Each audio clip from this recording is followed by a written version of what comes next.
Hello friends, in this quick tutorial I'm gonna be walking through how to remove Google account from other devices.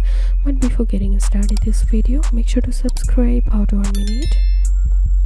So first of all, open your Gmail and then click on your profile and go to manage your Google account. And once you're here, click on security and scroll down a little bit, and here you will find your device section. So all you have to need, just click on manage devices. So here's the list using this Gmail account from. If you want to remove any device, simply click above the three dot icon here and click on sign out.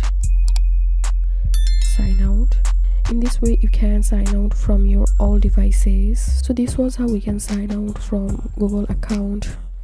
If you have any questions, feel free to post in description. If you think to see more WordPress videos, please check the links in descriptions. If this video helped you, give a thumbs up and please consider subscribe. How to 1 minute. Thank you for watching.